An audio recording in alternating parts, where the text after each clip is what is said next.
નમસ્કાર મિત્રો, સ્વાગત છે તમારું અમારી યુટ્યુબ ચેનલમાં.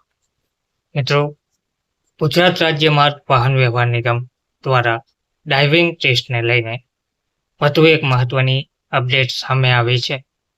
ફરી એક વખત ડ્રાઇવિંગ ટેસ્ટ મોકૂફ રાખવામાં આવી રહ્યો છે. તારીખ 14/5/2025 થી 17/5/2025 દરમિયાન જે ડ્રાઇવિંગ ટેસ્ટ યોજાનાર હતો તેને મોકૂફ રાખવા બાબત મહત્વની અપડેટ સામે આવી છે. ગુજરાત રાજ્ય માર્ગ વાહન વ્યવહાર નિગમ દ્વારા ડ્રાઈવરની ભરતી અન્વયે તારીખ 5/5/2025 થી શરૂ થયેલ ડ્રાઇવિંગ ટેસ્ટનો તારીખ વાઇઝ કાર્યક્રમ નિગમની વેબસાઇટ પર પ્રસિદ્ધ કરવામાં આવેલ છે. હાલમાં ટ્રેકના મેન્ટેનન્સની કામગીરી ચાલી રહેલ હોવાથી ડ્રાઇવિંગ ટેસ્ટ શરૂ કરી શકાય તેમ ના હોય.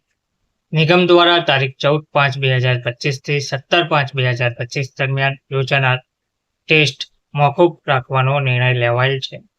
નિગમની વેબસાઇટ પર પ્રસિદ્ધ કરેલ યાદી પૈકી તારીખ 19/5/2025 થી નિયત થયેલ ટેસ્ટ રાબેતા મુજબ ચાલુ રાખવામાં આવેલ છે.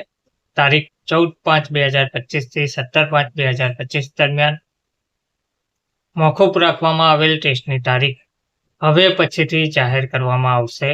ડ્રાઇવિંગ ટેસ્ટ સંબંધિત અદ્યતન સૂચનાઓ નિગમની વેબસાઇટ GSRTC પર પ્રસિદ્ધ કરવામાં આવશે, જેની તમામ ઉમેદવારોએ નોંધ લેવા વિનંતી છે.